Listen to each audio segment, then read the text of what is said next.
Butterfield. I'm the program director at the Illinois Science and Energy Innovation Foundation, and this event is part of our 2015 Surge series, an exploration of the unanswered questions about the smart grid. And it is a series of online and in-person events. The last event was an online conversation that we did with Brewster McCracken from Pecan Street in Austin, and that is available for viewing on YouTube now. I thought there were some pretty interesting bits in there. The next online conversation will be on May 14th at 10 a.m. With Doug Mackenzie Moore, who is the founder of Community-Based Social Marketing, and he'll be talking to Anna Markowski of Elevate Energy, which uses that technique. So that should be a really interesting conversation. You can catch it live in the Google Hangout. I love saying things like that as you're thinking. And if you miss it in the Google Hangout, you can tune in later on YouTube and see it again. So for tonight, we're going to be talking about why our homes are still dumb and why the smart home of the future has been a little bit delayed in arriving. And we have some help to think that through. We have with us Yann Kulp, who is the Vice President of Residential Energy Solutions North America with Schneider Electric. Pike, who's the CEO and President of IOTAS Incorporated, and Rob Schildgen, who's the CEO of Priority Energy, and you have complete bio information on your seats so you can find out more about them. We're going to let this be a more freewheeling conversation among the three to get started, and then we'll open it up for questions from you and a more broad conversation. So, if we could get going. The first question for you, all three of you, is in 2 sentences, what is your wildest, most ambitious vision for the future of your business? Why don't we start that way? All right, Rob, Go for it. you're up. Just pass this way, okay.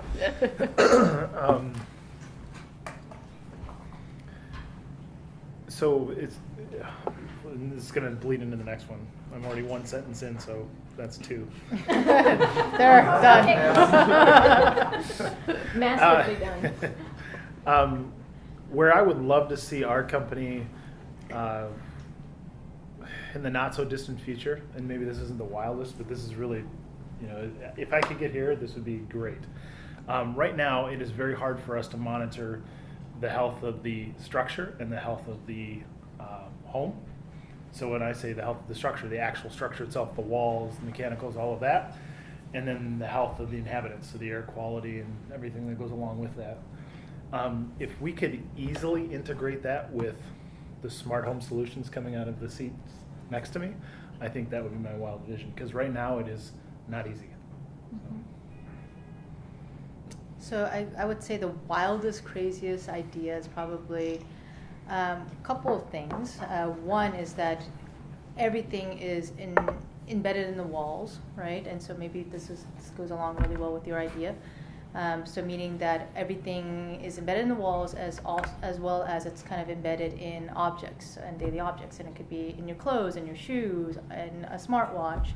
And so for us to be able to incorporate all of that data and sensors that's coming off of all these different products and making your home smarter along with all the automations and rules. And then on the second part is around data and privacy, how to ensure some level of giving back to the community in some sense from the data and privacy side so that the community can utilize that better. I was hoping, I was expecting some sort of response would be like world domination, billions of dollars, which I would like. Go for it. You can claim that one. My wild ambition would be that probably in the next 10 years, you have 300 million or 350 million Americans who have really taken control of their energy use. And that means that they actually know what's happening in their home, number one. Number two is that they have control over it, which means that they are not flying blind, they're reducing their energy costs, they are managing their HVAC or their loads in a way that they want. And that is actually not just something for a bunch of affluent people or techies or nerds or hipsters, but actually something that's really mainstream. So, I hope that we don't have to think about it. That's the only difference there. I hope it just does it for us. So, Good point. so I mentioned earlier, and I have to warn you, so I have two boys. They're wild into the Avengers. I want Jarvis. That's what I want. I've just changed my wildest dream. I want Jarvis in my home. Research Tony Stark if you don't know We're what working on Jarvis that. is.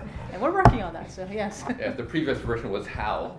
This one is Jarvis, right? No, the previous version was Rosie the robot from the Jetsons. Yeah. You just blow up Rosie and put her into the walls. Because Yeah. Hal didn't work Well. out so No, well. Hal's not good. Rosie You the don't robot want is to what go you want. Hal. Hal No. ended Yeah, badly. didn't go well. Yeah. Rosie was nice the whole time. Yeah. That's better. Yes.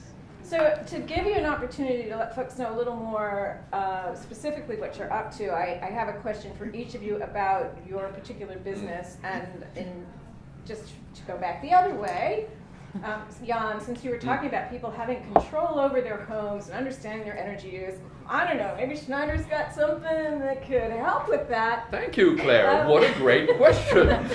What sets Just so the happens. Wiser air thermostat apart from its competitors?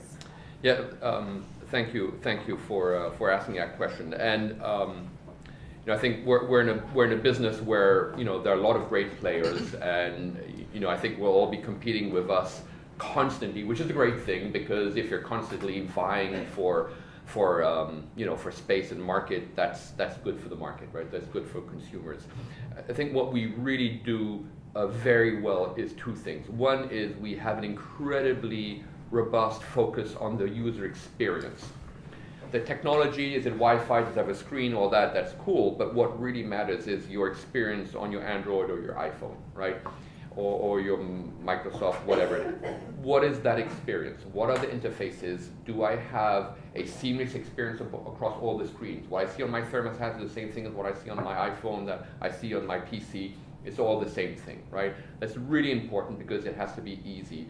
The graphics, the user experience, the click-through, all that is incredibly worked. And people are resonating. We've tested this obsessively, it works. The second thing I think we do very well is the way our learning algorithm works. It's called EcoIQ, and it's based on people's lives. Some of our competitors do that in motion sensors or geolocation. That's really cool. It's way better than a programmable thermostat, but it doesn't work in all circumstances. If you have somebody at home who doesn't have a smartphone, or you have a caregiver, or elderly person, or maybe your thermostat is at the wrong location in your home and you're not walking by it all the time, then there are lots of holes in that system. And ours is based on interaction. So every time that you touch your thermostat and say, I'm too cold, I'm too hot, I want it to be 71 or 68 or whatever it is, it timestamps that information. And so it knows that in Jenny's home, on Wednesdays at 6:30 in the morning, it's 71 degrees. Well, you figure out that over a couple of weeks, you learn that, and you build a schedule based on real people's real needs. And you overlay on top of that some very powerful weather analytics, which means you have real forecasting on what the weather patterns are going to be, the solar gain, the wind, the heat, the cold, and you build an engine that runs itself. To your point, if you want to be in control, sure. If you want to let the system run itself, it does it extraordinarily well. And the outcome of that is either you can sort of let it run itself, which is just convenient, but if you want to use it for energy efficiency, you can really run it lean. And that's good. And it's really lovely to look at. And it's very pretty. It's very pretty. It's very, very pretty. It has a 3.5-inch capacitive screen, so it's like having an iPhone on a wall. It's pretty awesome. June 25th. Coming soon. Coming soon. So, why did you decide to enter the rental property market? Great question. Because right now, what we've experienced or seen, based on my background, we were looking at the smart home market for companies like AT&T, Verizon, Comcast, some of the big players at my other company called Citizen, which is a consulting agency, and realized that that market was not quite optimized. It was very much still a high-end product that would have to be professionally installed, and was not really there yet for the full automation. And so we decided to enter the multifamily home market because what that gives us is actually complete control of the entire home. So when you look at buying products from, let's say, AT&T, Comcast, or others, what you end up with buying, I don't know, with Comcast, a very basic kit includes a motion sensor, a camera, a thermostat, and one outlet. That costs you about $299 plus $30 a month subscription fee. If you wanted to add on more outlets, add on more light bulbs, add on other things, then you're looking at anywhere of a price point of $4,000, which would barely get you coverage of your entire home. And so when we looked at that, we thought, okay, how's that market really going to scale? Is that something that's actually going to be useful for a majority of the population? And we didn't think so. And we also didn't think that those guys were looking at this as automation or energy savings or anything like that. They were really looking at it for security purposes. And so when we looked at this, we're like, who are the people who actually truly adopt technology? Where do they live, right? And so when we looked at who adopt, people who self-identify as early adopters of technology, we saw that they're millennials, they're in their 20s and 30s, and most of those guys, like 68% of them, are renting homes, right? So they're in rental communities. And so when we looked at that, we're like, well, what is going on in the rental market around smart home technology? And there was nothing. There was nothing out there for the rental market.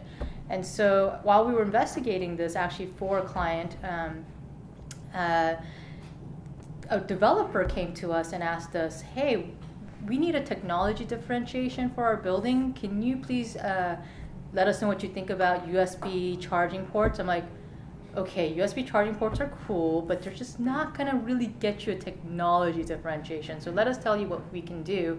And that's how IOTAS came to be. And I would say one of the key things about IOTAS is the fact that what we can do in a multifamily home is essentially we can collect data across the entire home, but we could also see patterns and trends rising out of all the 1 bedrooms, all the 2 bedrooms, all the 3 bedrooms. And the data that we get is very clean data, meaning it's very intelligible data that's actionable, because we're not getting the variability that a single family home has.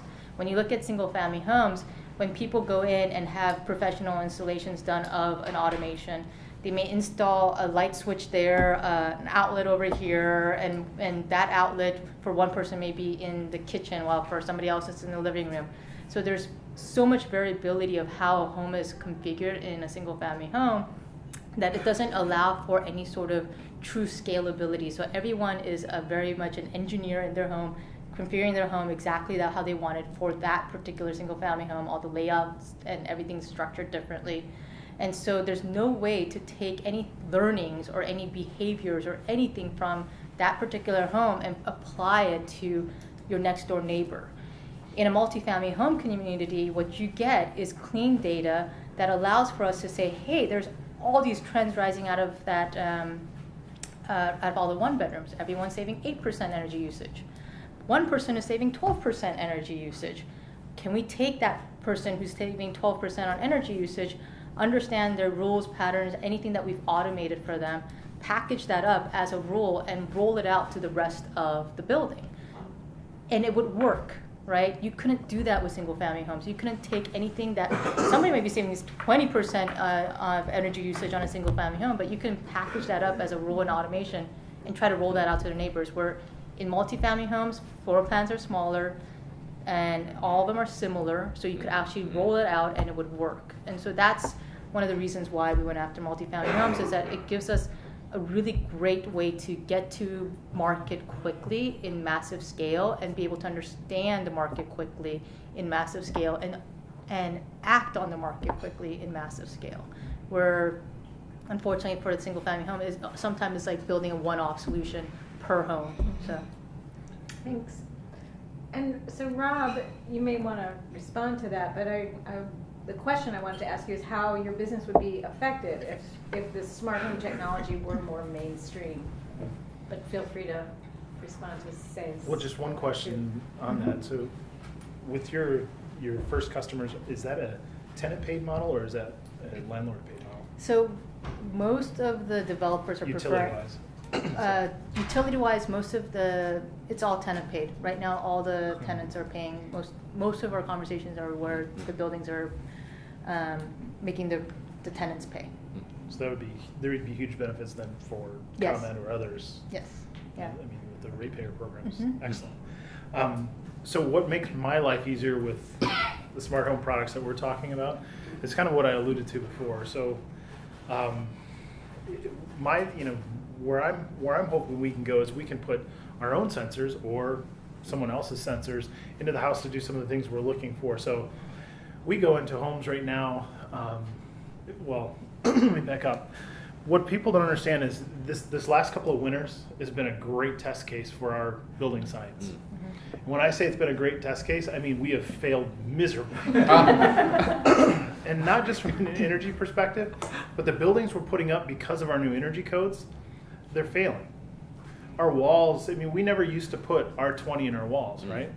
So what happens when you put R20 in your walls? So when you put an insulation value of R20 in your walls, you actually shield that outside sheathing from the heat from inside your house, right?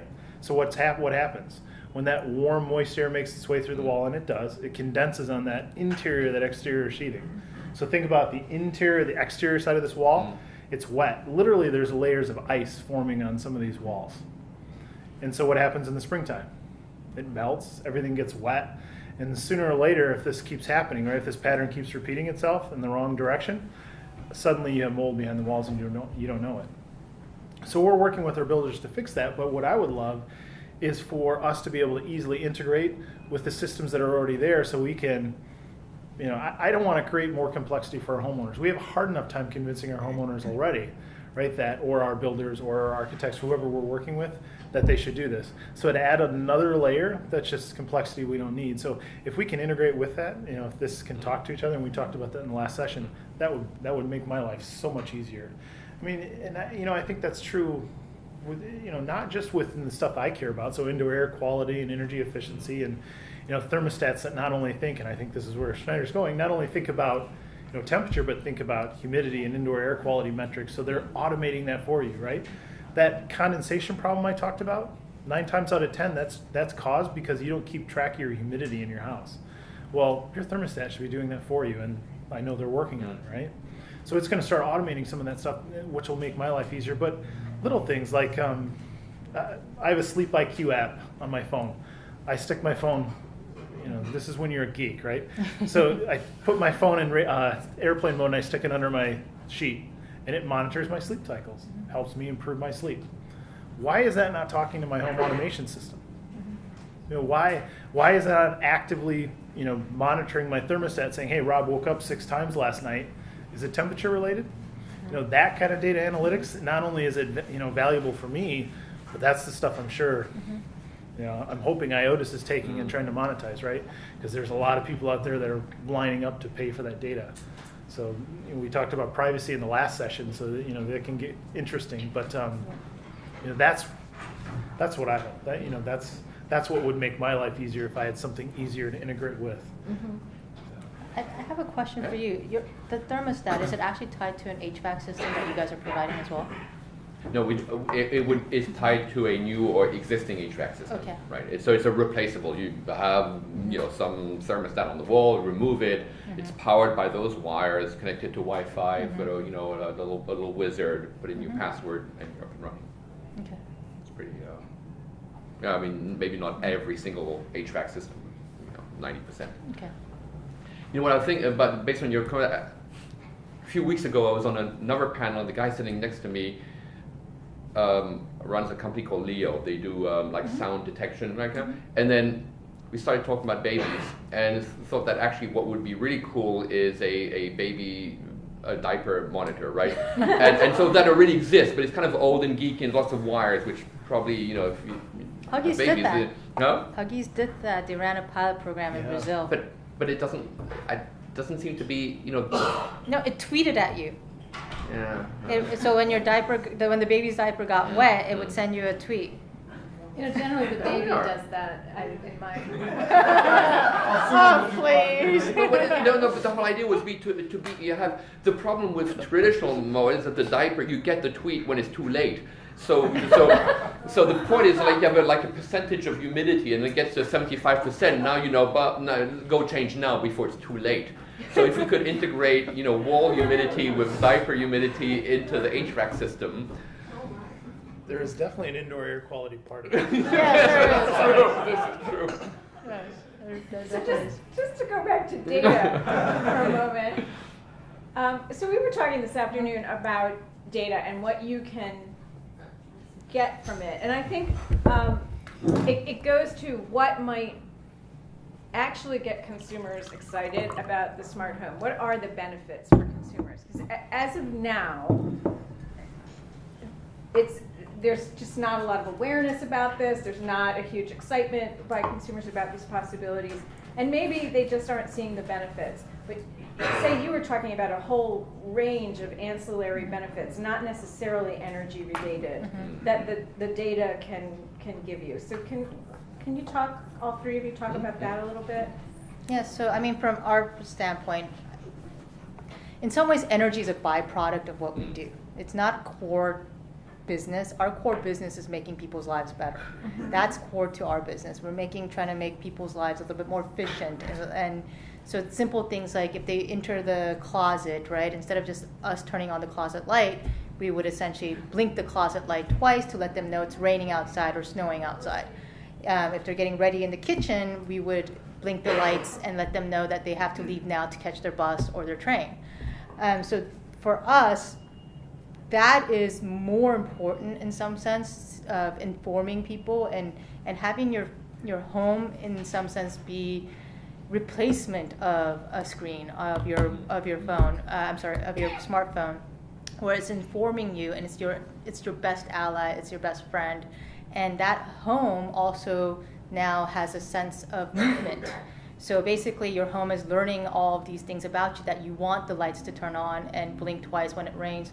You learn that in 1-bedroom apartment, and then you move to a 2-bedroom apartment because you got a new girlfriend, and maybe you still need some space, and you need, I don't know why you have a 2. Anyways, but so you move to a 2-bedroom apartment, but that preference moves with you, right? So I think for us, there's all these ancillary benefits of making your life a little bit more efficient, more simple, right? So you don't have to run around at night turning off all the lights or whatnot, or if you leave, don't have to worry about, for me, it's like the curling iron still being on.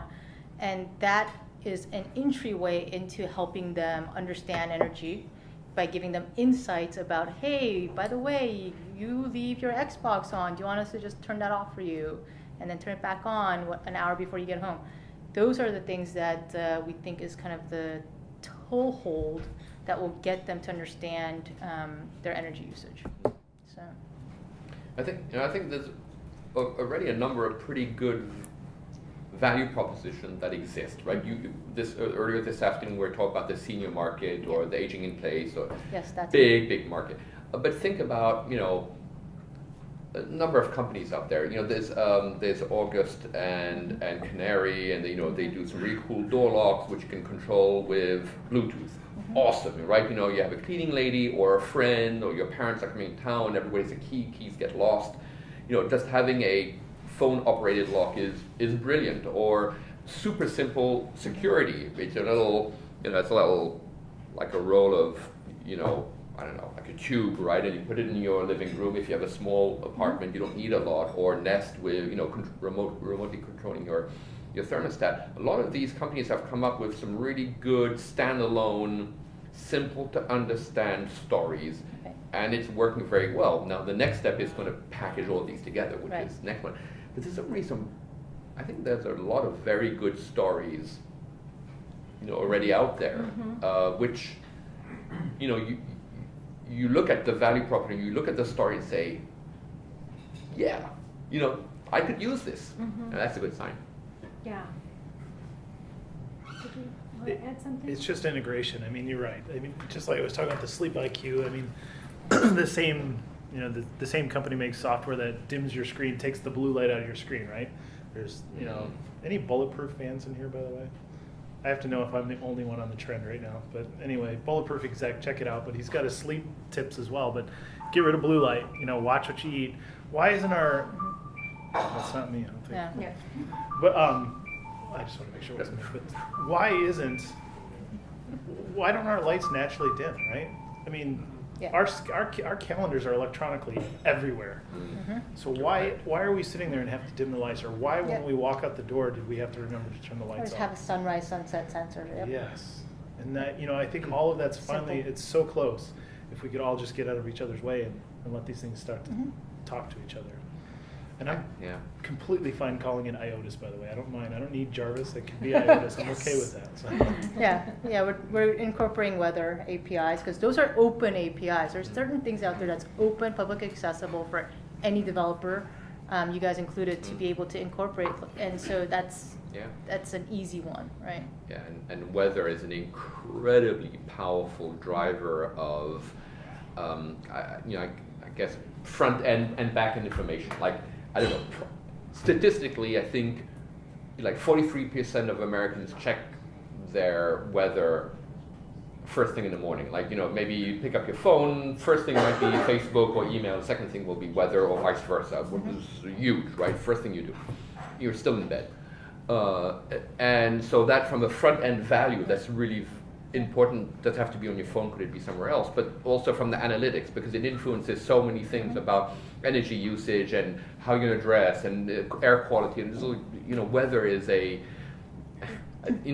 think we're used to living in this protected environment. We're no longer cavemen, right? You have a home and a heated car or something, and you don't really, but still weather.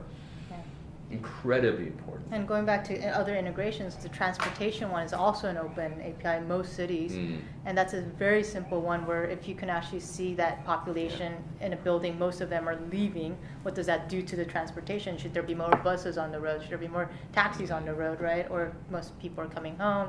I mean, there's so much stuff that you could do out there, but yeah. Are you doing that now? I mean, does the kitchen light blink when So the we're bus is coming? incorporating transportation first. I want that. But yes, that's an easy one, but we're actually working on incorporating transportation in the Seattle and Portland area first, and then we'll be going on to weather. And once you have all that data, are you going to share it back to the transportation agencies to say? If they have some way to receive it, yes. Uh-huh. If they, yeah. You're right. The two-way. Last year there was an app contest run by CNT, and one of the competitors came up with this crime alert concept, because a lot of crime is not reported. And fascinating. So you can scrape what people are saying, maybe not big crime, but stuff happening. You can scrape it off Facebook, you can scrape it off social media, you integrate it into an app that reveals this information on a map, and then you can both useful for us, but also useful for the city, for the police. This is a much more authentic information data set on what's really happening than police reports. That's what they did, right? Remember the whole, what they call it? What was it? Help me out. Downtown, we had all the attacks, the mob scenes, the flash mobs. That people are getting attacked. The city started scraping all the social media sites, and that's how they got ahead of it before it happened, and they shut it down. But I mean, there's so many avenues. I mean, there's a stat out there. I think, anyone know what usually causes the most damage in your house when you get hit by a tornado? We don't worry quite as much here in the city. Where does your house fail? What causes the failure? When the roof comes off and all that stuff. I was going to say the roof. It's I'm not going to say the roof, yeah. So the reason the roof comes off a lot of times is because houses with connected garage, the garage door fails, the overhead door. And once that fails, you get a lot of wind pressure, and there it goes. So I mean, why not, maybe it's just a couple of extra bolts that latch, right? When the weather gets bad, our home should be smart enough to do that. And little things, that's insurance. It's cheaper insurance. I don't know if anyone thinks they pay not enough money in insurance, but so. Insurance. A couple of weeks ago, I was talking to some guys from the insurance business, and yes, they are very, very interested in the connected home space, because anything that can alleviate claims, reduce claims, is good for them. And some of that can be shared with their clients, right? But you can do predictive. Your handle melting this afternoon. You can predict that. It's a big deal. So yeah, let's talk about that. So the data that you horrified me earlier today. I wasn't trying to. I know. I'm easily horrified. It's okay. I'm better now. Okay, more adjusted to that idea now. We'll make you a user yet. I would like to pick and choose, and that's one of my concerns. Is you were talking about an application that would allow you to know that your mom left the stove on, which is theoretically great as long as it's actionable. And so I think there are a lot of questions there about, I want that message, I want it to come to me actually, not to my mother's insurance company. Oh yeah. So let's kick that around a little as we did earlier. So there are a lot of concerns there and tremendous potential, it seems. Well, first it would go to your mom. Right. Right, and then if she doesn't respond, then it may go to you because you may be the one who's second in line to be able to receive those messages. But if she was living in, we were talking about retirement communities earlier, but if she's living in a retirement community that is managed and there's a property manager in that community, then it may go to the property manager next. So there may be a time-based thing, right? So, and then I don't see why the insurance would want that, right? Maybe in hindsight. Or maybe you could say it's a predictor of risk because this person has Alzheimer's, right? And so it has a predictor of risk, and so we're going to drop her insurance. Yeah, or we're going to increase it or something, or the deductible will be higher because stuff is going to happen. Right. But actually, to dropping the insurance, I mean, that's one of the things that I think is key here, and this is one of the conversations we are trying to circle around with the real estate developer groups is, if they put these systems in, can they actually lower the cost of their insurance bill in their buildings, right? So it's the same thing that's happening with automotives. Like if you put this little piece in that helps you collect data, can you actually drop your insurance, right? So, but for that one, that is just collecting data. For this, what we're doing is we can turn off the stove because most multifamily homes have stoves that are plugged into an outlet, and if it's plugged into our outlet, we just shut it off at the outlet level, right? So it's actionable. So it's like preventive care for homes, right? So then it should, and for moms, and so it should be something that can drop your insurance. Have to have that conversation with the insurance companies. We haven't had that, but yeah. Because I actually think they would want that, and that would be an area for care. But it would be great if I could turn my mom's stove off remotely if she left it on. Right. So those are some of the benefits that are coming. And I think in all this sort of plethora of data, there's a menace in there too, right? For all homes that are well informed and automated, means that the risk is now spread over, the really good players, the really good homes are really cheap, but it also means that the risk is now spread on a smaller population, and the homes that are not automated and not performing are going to be a lot more expensive, right? Right. That it really works if more data means you reveal more specific cases for all of us versus being a pool. That can be scary for. You can't hide in the herd anymore. You can't hide in the herd. Right. It's a little scary. So, question for the audience again, if I could. So, how many saw the article on the Samsung smart TVs about a month ago? Oh yeah. So the gist of it is so if you have a Samsung smart TV with a camera in it, motion activated, right? You can change the channel by waving your arms. Well, how are you doing that? It's a camera. It's a video camera. Guess who has access to that camera? Samsung does. And that all came out.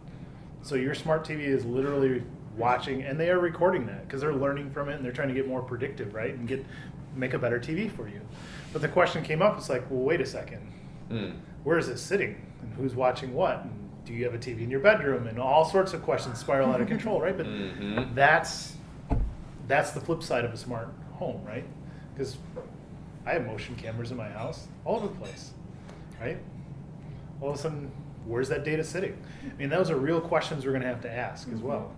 And that's the scary part. Or That's when Rosie turns into Hal. Yeah. Well, yeah, and it's stored in the cloud because there's too much data to be stored in your home or on your phone, and so it's stored in the cloud, and it's reasonable because you want to be able to access it from anywhere. And you personally want that to be stored because you want to check what happened, right? So if there was a break-in, you want to see who broke in. Do I want my insurance company looking at my eating habits?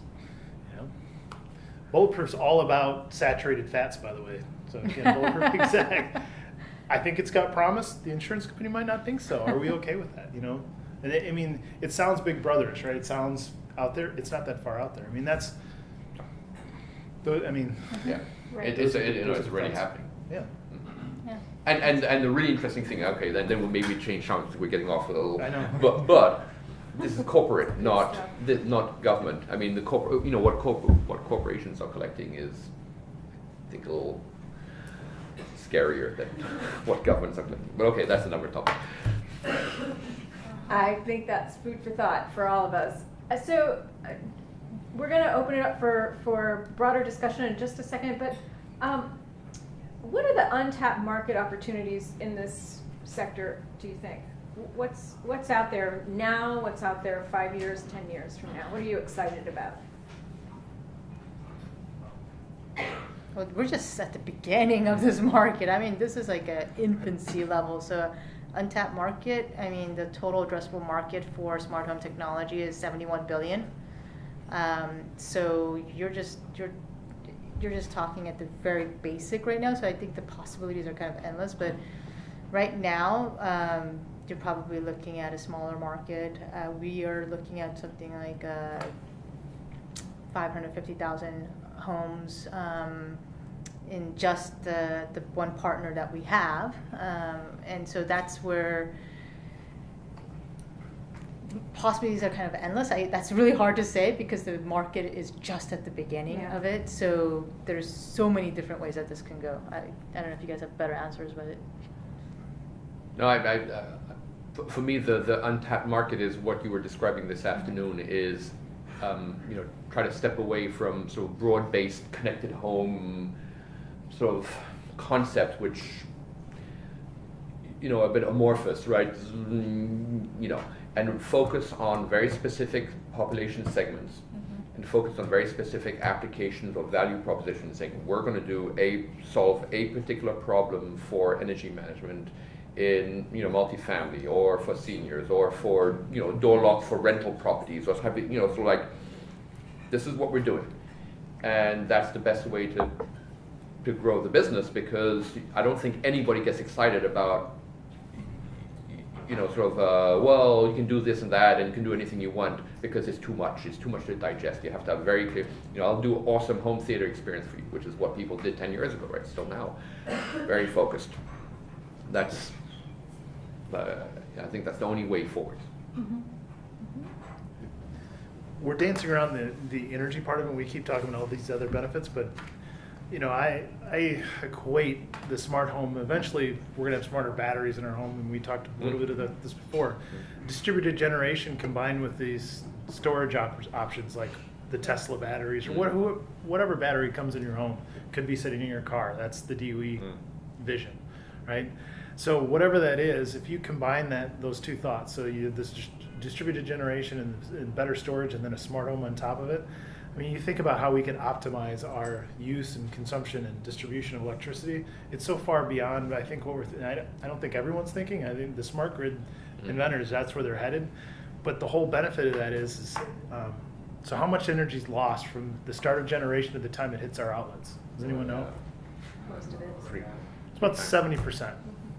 70%, right? That's a huge number. So if we can eliminate 70% of the loss, maybe we'll hit half of that, right? 35%.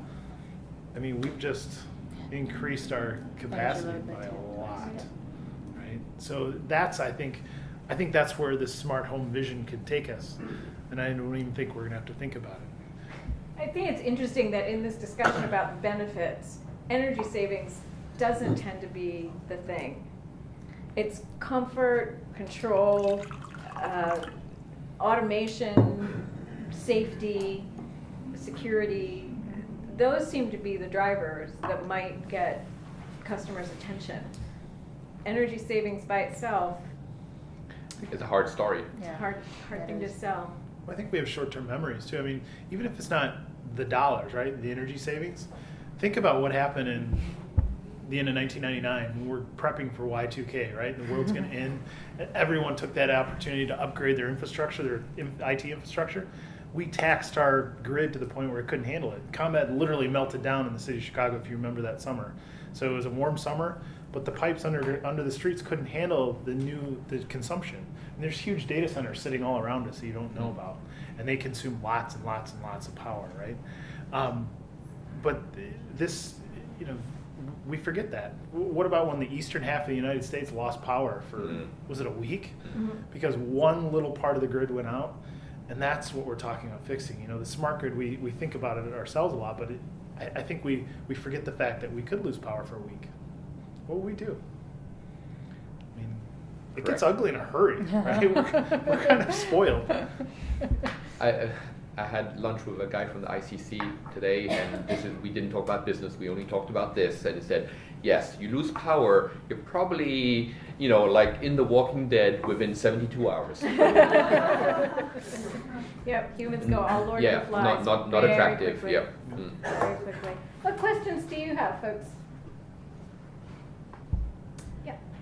So I am loving all of the wonderful information we have to share, but I'm thinking about it in the context of my life and the people we work with in Chicago. And so I live in a 100-year-old brick bungalow. I moved there from a 150-year-old brick 6-flat. I've never had a dishwasher in my life, and it's hard to imagine going from my dishwasherless self to the things that you're describing. And so I wonder if you consider that a part of your market, or is it all the new buildings with R20 in the walls and the new development? So how do you guys approach that issue? That's most of who I think a lot of us work with. All our stuff is designed for retrofit, whether it's metering that you put on your panel, or a thermostat, or load controllers, whatever it is. It's all based on. I mean, you need some basics, right? You need to have Wi-Fi at home and stuff like that. But it's all based on retrofit, because we were talking about this afternoon. What is it? 95% of the housing stock is already built. Yeah. Some extraordinary. We're not going to go places if it's only for new construction. I mean, it's good, it's business, but it's completely insufficient. So, and we think about it from the standpoint of retrofits, right? So as your bungalow gets retrofitted and you try to make it more energy efficient, some of these homes that have been here 100 years won't be here another 100 years if they're retrofitted wrong or improperly. So we're thinking about how do you make sure that doesn't happen. We can teach, right? We can improve the building science and make sure people don't retrofit them wrong. But there's a lot of people out there with insulation machines and going to town, and we can't seem to educate all of them at the same time. So I think smart homes can help prevent some of that, and that's what I was talking about in terms of monitoring humidity, monitoring indoor air quality, and maybe alert us before your house starts to self-destruct, because we've seen that, and it's we've seen just timeless historic structures get retrofitted for all the right reasons, and suddenly they're failing, and it's a horrible feeling when you see that. But it's the technologies we're talking about that might help prevent that. At least catch it before it gets really bad. So I don't know if that answers your question directly or not. Yeah, and then from my perspective, we are very much focused on retrofits and new construction, but of homes or buildings that are typically 100 units or more. So that's what we're rolling out with initially. We will be going into single family homes in about 2017, once we have a better understanding of what people want in their homes and what they want automated and whatnot. But again, kind of going back to understanding kind of the data out of these homes. Once we have that, then we can easily go into single family homes. But we just don't think, for us, it makes sense to go into single family homes with the variability and the one-off solutions. So. Yeah, I was just wondering how you can use this technology to solve a couple big problems that occur here, like in the polar vortex or the natural gas consumption is going crazy, and I think there's a lot of stress on the grid because it's trying to use gas, and homeowners are trying to heat their homes, and the buildings are trying to heat like crazy. Or in the summer when you have a heat wave, and power lines are sagging. How do we get people to shift away from those peak periods when are under a lot of stress to deliver the service we want on demand. Mhm. So how would smart home technology help people deal with that issue? Yeah. And it's about personal responsibility versus the needs of the Yeah. entire system, if you will. I mean, for me, that's the point of demand response, Yeah. right? Is you provide a reward mechanism for the homeowner in compensation to a benefit that protects, the grid. So we have a load shed event. It could apply to gas too. That lasts 3 hours or whatever it is, and maybe it lasts longer. But there's a reward mechanism, and people are incentivized to participate. So it really is a market. Do you want to protect your air conditioning or your heat? Or do you want to get paid? So ComEd's had a long-standing program. They can put a box on your air conditioner, right? At peak times, they can shut it off for 15 minutes or 30 minutes an hour, and you get $5 or $10 off your bill, right? Not exactly right in the numbers, probably. But I'm sure your thermostat's going to be eligible. Nest is there. So rather than doing that, the reason these thermostats are coming out, right, is because they can actually look at the outdoor weather, and I'm sure IOTAS will be capable of this as well. Look at the outdoor weather, look at what's coming up, look at what's going to happen in the peak, and proactively cool or maybe heat, to shut off or change that peak a little bit, and that can be a huge difference, right? Because that's what we're building to, is that peak, and I'm sure everyone gets it in this room, right? Is, for the most part, we don't have a problem providing electricity. It's just those peak times when we run out of capacity. More even valley. And I think from our standpoint, we look at also, so what we installed across our current pilot is that we installed across 5 different buildings. And so we look at the west side of the building versus the east side of the building at different times of day, like what is required across those different types of buildings. And we are new to the whole real estate industry, and it's fascinating what the real estate industry does in different situations when they're trying to rent out buildings, where they leave lights on, leave AC on, leave heat on, depending on the time of year. And so what we could do is automate some of that and understand, okay, if there is demand right now, right, we could literally shut off outlet by outlet by outlet, right, of things that we know are not going to be used, but still drawing vampire energy. And then we also can see that certain side of the building is getting hotter than the other side of the building. So we're looking at that for actually modular homes, a partner that is developing modular homes, because in every one of our light switches, we have sensors in there that captures temperature, humidity, ambient light, and possibly ambient noise. We're still debating that, and for data reasons, privacy reasons, and people get freaked out by ambient noise. But that allows us to have per room temperature readings, right, and humidity readings, and that gives us a better understanding of well, this room is hot, this room is not. Do you really need to heat the whole place if the person is sitting in this room and not sitting in the warm room and not the cold room, right? So that's where I think the future of smart home technology can really help in that sense. I was going to say, as smart as we think our thermostats are, right? So programmable thermostats, they're the end all. No. I mean, they measure temperature, right? Comfort is a lot of things, temperature and humidity being 2 key ones. When the humidity changes in your house, and especially, and I think this is a perfect example for the retrofit homes, right? New homes, you're able to control the humidity more. Yeah. You keep it more consistent. In existing homes, it's all over the map. Yeah. So on one day, 74 degrees may be perfect. But on the next day, it's 74 degrees in there and you're dying because the humidity's changed. So your smarter thermostats are looking at it and saying, hey, I know it will actually say 74 degrees, but it's not really 74 degrees. It's changing it behind the scenes and just not showing you because it knows it's a little bit smarter than you, right? Which, generally I hate when technology tries to be smarter than me. But in this case, it actually does work, and it's been proven, and it saves power. So. You've been talking to some of our engineers. Are you changing it by half degrees? Well, I mean, you can. I mean, yes, correct. You can optimize by percentages or points of degrees, and But think. I mean, for me, the classic example is take a shower. Do you have a number on your shower? Like it's you know what the water temperature is? No, I don't know. Like it's the right temperature or the wrong temperature, and I adjust it a little bit. Well, but on our thermostat, we get obsessed with a number.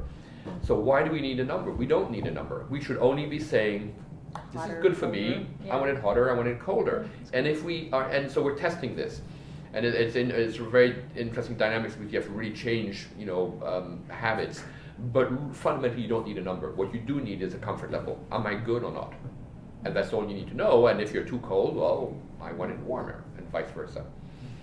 That's a really, really interesting sort of test. Yeah, go ahead.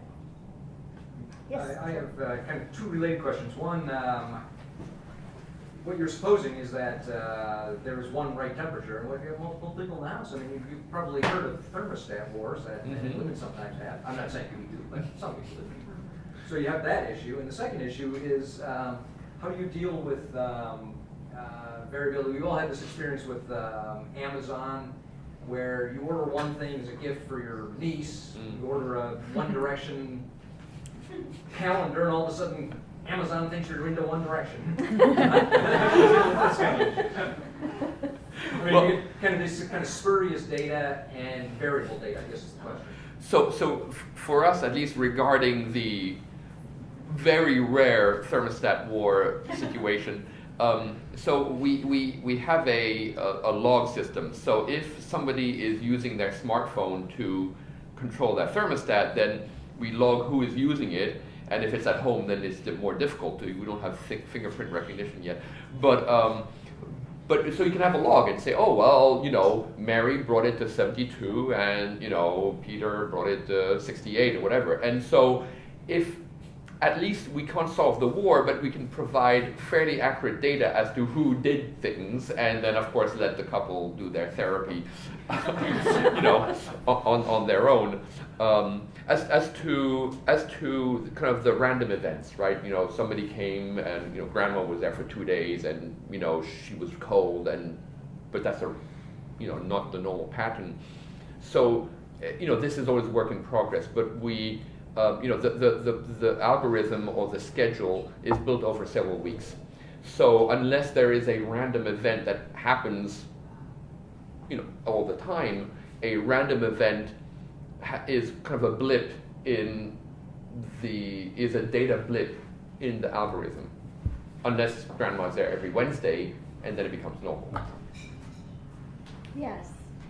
So we're doing a challenge for youth who are in underserved neighborhoods to teach their parents about smart grid and its impact. And so my question was where does a smart home fit with a less affluent population?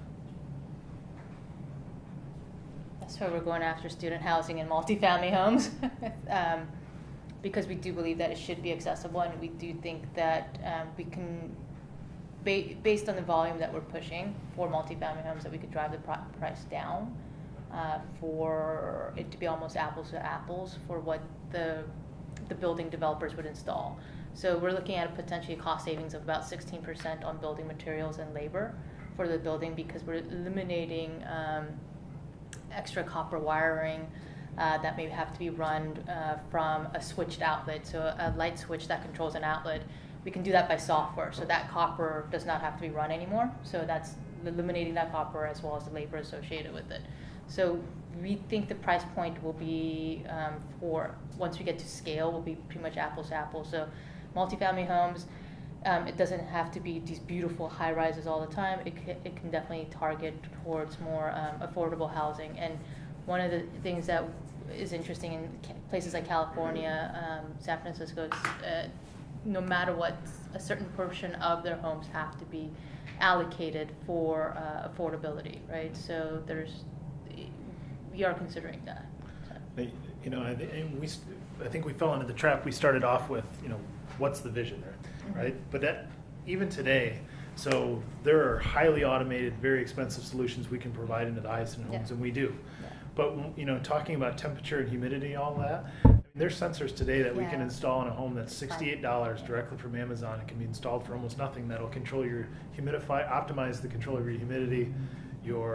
You can ventilate them very cheaply by just putting a pipe to the outside, and even control, your temperature, all sorts of things, and it's very inexpensive, and keeps it closer to that optimized IAQ state that we're all striving for.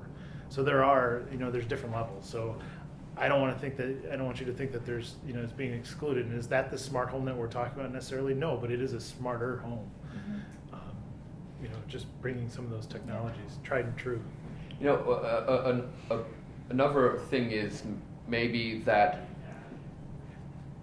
maybe a smart home is not available to everybody, but smart consumers is. And we're in the process of implementing for the state of California a tool we have called Efficiency Advisor, which is an online platform. So with meter information, an address, and a name, you really are creating an energy model of a home that's 70% accurate. It's not perfect, but it's pretty good. I mean, completely virtual. You don't need to go and do a home audit.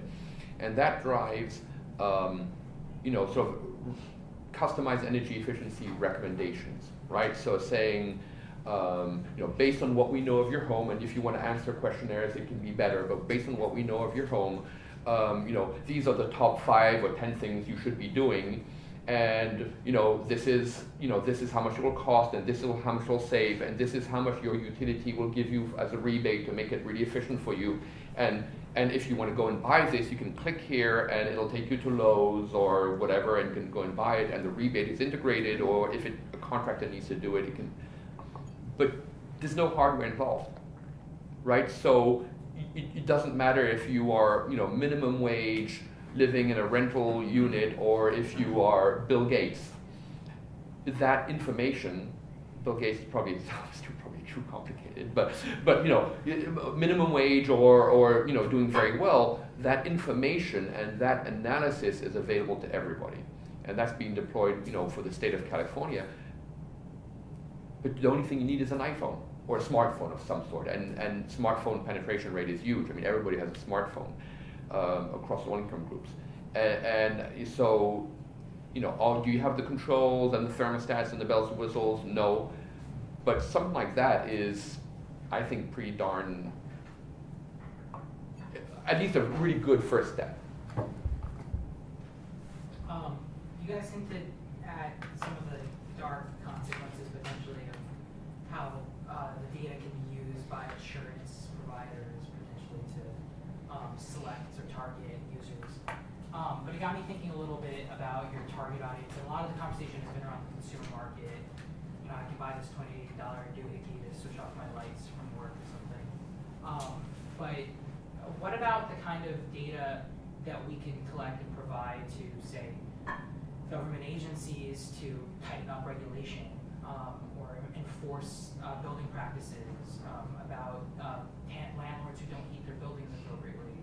Have you been targeting sort of civic agencies to market your products as a way for them to better reach those audiences?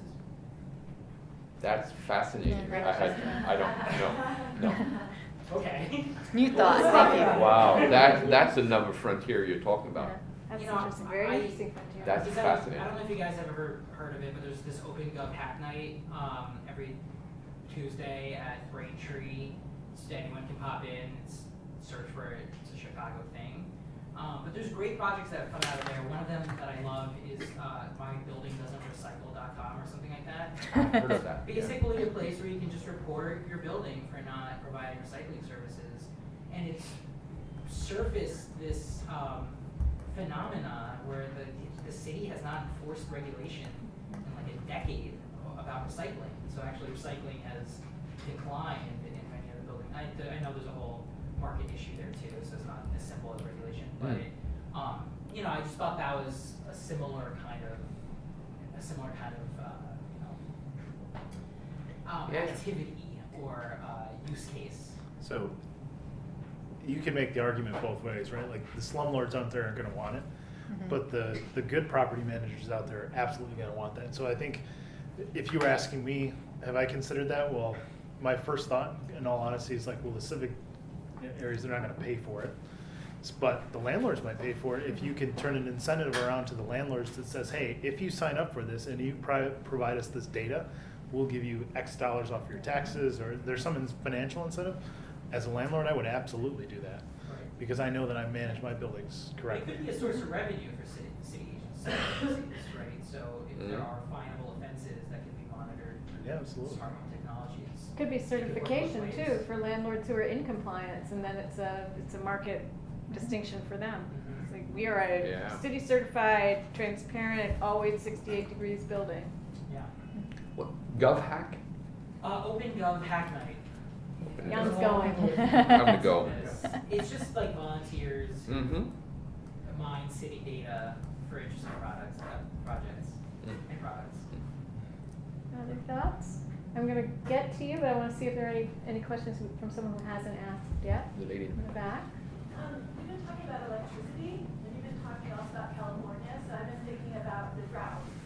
So I wonder, can any of these technologies be used to manage water usage during drought? So we're I mean, this platform we're talking about, we're sort of negotiating to see if we would extend that to water recommendations also on it. We'll see. Yeah, and we're looking at partnering with the technology that's coming out of Georgia Tech that actually can measure water flow as well, and it's using disaggregated data. It's just a clamp that goes over the water pipe, so it doesn't hurt or harm the building in any way. So it just goes over the hot and cold, or a single pipe depending on where it goes on, and it measures flow by radio technology. And so it can tell if the toilet is constantly running, for example, and notify the property managers. So, You know, I'll say that the city of Chicago is already doing this. So, I mean, I don't know if anyone's ever gotten a notice. I mean, we had a sprinkler that was leaking. All of a sudden I got a notice in the mail, hey, you've had consistent water use over the last, 2 weeks or whatever it was. So some of that's starting to happen, but we talked about in the last session, there's companies that are using that technology to monitor elders or assisted living. If the water usage patterns change, they know something may have changed in the house. Maybe someone fell down or something. But they're also then using that for water conservation as well. So just like the city's doing, right? So all of a sudden, if your water usage spikes, X% over normal, maybe there's an issue. So that's absolutely coming. Brian you're raising. No? Did you want to ask your second question? Yeah, my colleague here was talking about the dark side. Well, shedding light on the dark side. And the idea of having all this data up in the cloud and such, two things strike me. One is hackers. What's going to stop somebody from turning your thermostat down? And two, what's going to stop some idiot from sending loose a virus that turns everybody's thermostat down unless you install their antivirus software? Or their house is on fire. So there was it's hard. it's a real scenario, right? So has anyone seen Wink? Yeah. I'm sure you're well aware, right? So big box retailer has a home automation solution. It went down for A 3 weekend. days. Yeah. Yeah. But they kind of made light of it in a certain way. They said like, wow, you can't turn off your lights from your smartphone. But that wasn't a hack. No, it was no. Okay. Yes, you're right. It wasn't a hack. Yeah. It was just they had a glitch, right? They had to restart the system. I'm guessing, but as it gets more and more integrated into our lives, and it shuts down, it's a real scenario, right? So even if it's not a malicious hack, but that's why certain technologies haven't made their way into our cars, right? I mean, we're like, oh, why doesn't navigation on our car? Well, once in a while you have to restart your phone. It's not too good if you have to restart your car to get your navigation or your speedometer back. So are we willing to give up that or deal with that in the home? We've been conditioned on computers, but can we handle it for? Well, So I used to work at VeriSign, so I used to work with RSA and worked on security side quite a bit. There is no way to prevent, I will say this right now, there's absolutely no way, as long as humans been around and one human wanted to hold a secret, another one has wanted to crack that secret, right? There's just no way you're going to prevent it. I think what has happened over the years, and actually the credit card companies are really good about this, is that they have a process in place of like, once they get hacked or once you lose your credit card number, they call you immediately, give you a fraud alert detection, back out that payment so that you're not responsible for that charge. And so they have essentially figured out, okay, we're never going to prevent stupidity amongst human beings and of losing their cards or whatnot, or people wanting to steal things. That's just human nature. What is the process that we can set in place that can recover from when those actions happens? And so I will say this, like most companies think about a couple of things in order. New startups, they think about their features first and foremost. Then they think about reliability, which Wink didn't. Wink let their SSL certificate expire. So stupid, like it was an email that went to somebody that's probably like, hey, your SSL is about to expire. Do you want it to renew it? Anyways, they didn't. That happened to Microsoft as well, by the way, not too long ago. And then they think about security, right? And so I think that's kind of the steps that most companies, most new technologies think about. But with the prevalence of all this information age and hacks and such, I think that's becoming more and more front-facing, right? And so I would say that there's just stupid things like letting your SSL certificate expire, which is just a missed email that might have gone to spam, which is really hard to prevent, right? Because that was not a hack. But to have recovery mechanisms from when those things happen is probably the best way to approach it versus worrying about, am I going to get hacked? Because you will get hacked. Yeah. If you put yourself out there, you'll get hacked. And I'll tell you guys, if you're gonna build thermostats, you better put a manual override so Of that course, you don't spend yeah. the whole night. Well, I mean, I'm That's wondering, true. are there, how many technologies have you seen out there, like, that actually have physical limits, right? That do any kind of, you know, like circuit breaking? Like, are they all, can you even do something like set someone's house on fire by turning up all of their, you know? Well, I mean, so I mean, we've had lots of these. So one of the advantages of working in the utility industry, which is what we do, is that they have, and nothing is perfect to your point, right? But they're pretty obsessive about cybersecurity and data privacy, and so if you actually want to pass muster with a lot of these guys, you have to be pretty good, much better than what a consumer would expect, because they don't know enough to expect. But we had a whole discussion a couple of weeks ago about cybersecurity, and said, you know, there's a couple of things. First of all, there is what is the benefit for the hacker. So you may have somebody who just wants to be annoying and turn up or turn down your thermostat. But frankly, from a professional hacker perspective, there's not a lot of economic advantage, right? I mean, you turn up somebody's house, or even you do it for 100,000 homes, maybe that may be cyber terrorism, right? Because you fail the grid. But from an individual perspective, even unlocking doors, you know, you'd have to coordinate from, you know, Uzbekistan, where you're running this, a program where somebody's, you know, driving down that street, and you unlock the door and they can break in. And, like, the logistics of this is not very attractive. But I had, pursuing this discussion, one of the things that was very clear to the guys we were talking to is technology installation service company, saying, don't kid yourselves. You know, 5 years ago we had one PC, so you put lots of, you know, software on this PC. Okay, and then you knocked on wood, you were good. Well, now you probably have, you know, if you have a family, you might have a dozen connected screens in your home, right, between phones, tablets, and PCs. You may have a couple of thermostats, you may have door locks. I mean, the number of connected things in the home, and they certainly do not have the same level of encryption or data protection that, you know, across the board. That you really have to start thinking no longer about devices, but about your gateway. Like you really have to start thinking about how you protect the pipeline into the home or your router, versus trying to, you know, so you can sort of like a sort of progressive firewall, and you stop before stuff gets into the home, because the magnitude of keeping everything upgraded, I don't know, can be pretty overwhelming. I don't know. I thought that was a new concept to me. I thought that was kind of interesting. That actually, I think, is where we have to leave it for tonight. I was hoping to end on a kind of a more upbeat note, but that was real, so we'll It's take the it. spring. Look out the window. It's a beautiful day. It's beautiful. That's And uplifting. tomorrow it's going to be warm. So thanks, Foresight Design. Thanks, ELPC, for letting us take over their space all day, and particularly panelists, thank you so much. It's a pleasure.